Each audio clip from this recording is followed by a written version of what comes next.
So is this truly the beginning of one of the most massive financial collapses we've ever experienced in our living history in America? Or is it true what the economists say on the news and the media that you consume, that there's going to be a soft landing? The economy is good. We got this. So what I'm going to do is I'm going to give you a logical perspective, facts, figures, numbers, logic, and allow you to make an informed decision, because financial education is the number one thing we need right now. The 1% will always remain the 1% until you rewire the foundation to end up in a different situation. That's how I did it. So what I'm presenting to you is facts, figures, numbers, logic. Don't make any financial decisions based on what I say. This is just my opinion. So number one, we need to talk about the savings. Number two is we're going to talk about credit. Number three, we're going to compare that to America. We're going to put ourselves in America's position, and we're going to ask ourselves, what would the option be if we were America? Number one is let's talk about the savings in America. So there was a spike in savings from 2022 going into 2023 and 2021 as well because of the stimulus. Now what happened from 2022 going into 2023, there was a big spike in savings because interest rates went up. So when interest rates go up, it makes cash more attractive, like the US dollar, and it pulls the capital markets back. Well, we had a bond inversion as well, which had people escaping markets and getting back more into cash. So there was a really fast switch from money being very cheap, flowing like water, to money becoming expensive and more attractive to save.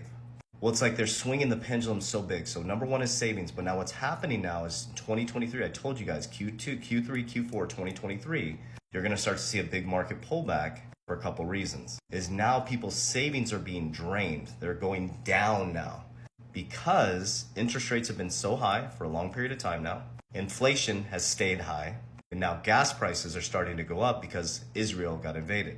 So now savings are going down, and the credit index for consumers is an all-time high, $1 trillion. Now, if you get any numbers wrong, please do your own research, but I'm going to give you some baseline numbers. There's still about 3.9 trillion available in available credit for people to borrow.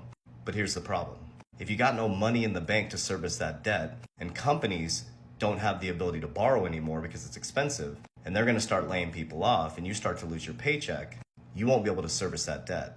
And so what's happening now is people are stacking their credit cards, people are tapping into their home equities, throwing Hail Marys trying to stay alive and support their lifestyle instead of reducing it, because we're so bought into this impressing people we don't like, or buying things to impress people that we don't even like, as Gary Vee says.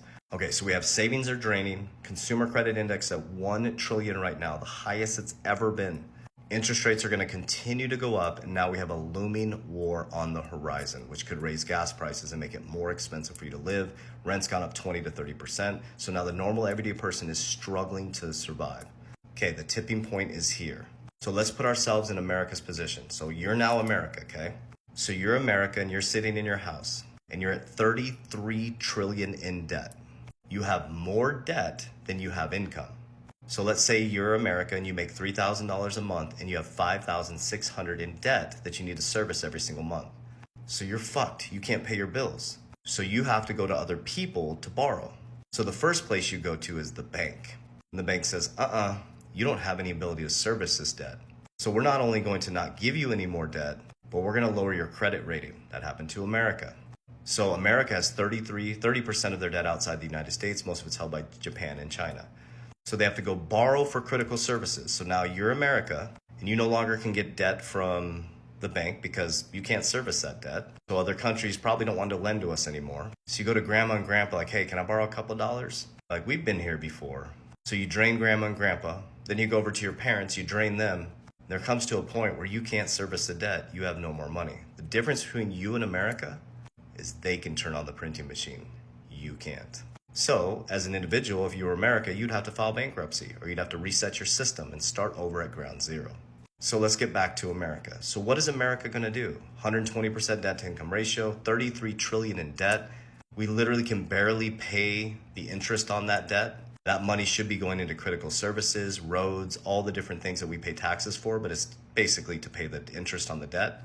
So if you were America right now, what would you do? Well, what if other countries were in the same position? What if China's in a rough position? What if Russia's in a rough position financially? Guys, money's been cheap for a very long time. Maybe you might reset the system. Maybe you would create a new monetary system. Maybe you would sanction the old SWIFT system when Russia invades Ukraine to create a financial narrative.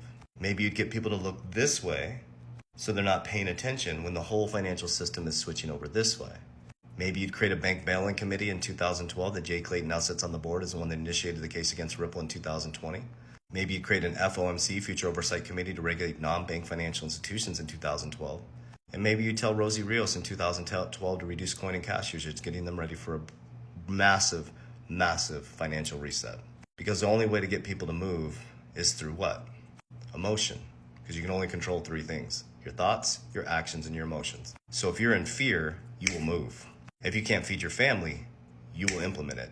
So I don't know. This is just what the facts, figures, numbers, logic are. So here's what I am doing. I don't know if it'll work for you, but it's worked for me. So number one is I've been invested in a very speculative asset. It's very speculative, called cryptocurrency. I built a solid portfolio across different sectors of cryptocurrency, knowing that it's very speculative. But I do the opposite of the 99%. As everybody's going to come rushing in 2024 to 2025, when the institutional adoptions and the Bitcoin ETFs get approved, I will be exiting the markets as you come in, pulling profits, laddering out on the way up. And as everybody's running from crypto and all your financial advisors told you crypto's a fraud, I've been accumulating. Then I go horizontal. I'm very diversified. I use Index Universal Life, tax code 7702, to secure, compound, and grow my wealth. And so everybody's positions in the capital markets come collapsing down, my principal is guaranteed. I can also tap into it if I need liquidity or I need any type of money to buy more assets. I'm diversified in business and information technology and attention for the future. I use precious metals. I have silver. I'm moving into gold.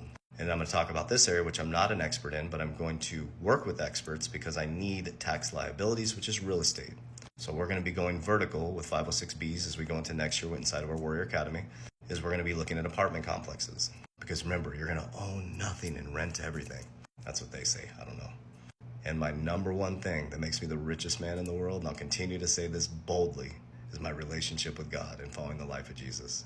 I'm not a religion. I don't follow a religion. I follow Christ. And I heave up every single day through the energy frequency field. And I love God with all my heart. Therefore, I love you as I love God. I treat others as I want to be treated. And I pull the log out of my eye before I pull the straw to yours. I follow those simple principles, and the difference between me 17 years ago, suicide, to where I'm at today, is Christ. Not a church, not doctrine, not doing vain repetition, but living as a good human being and being Christ-like. That's all I got for you today. Hope this information and financial education reaches you well. In the beginning is the end. And in the end, you'll find out it's in the beginning. Warriors, rise. Get your shit together. Love you guys.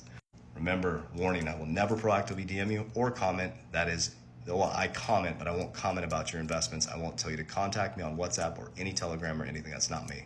Those are all scammers. I have free resources for you. You can set up a free consultation with my insurance team to learn about tax code 7702. I'm a licensed insurance agent. I have licensed insurance agents in all 50 states. That's in my bio here. The number 2 free resource is my 16-page Warrior Guide to Financial Freedom. It's completely free. No hoops to jump through, so don't send anybody money for that shit. Put your email in. It'll be in your inbox in 15 minutes. So 2 free resources. And if you're ready to jump in, you can jump into our Warrior Academy. We have a like-minded community, education, all kinds of things to help you. That's all I got for you guys. Love you.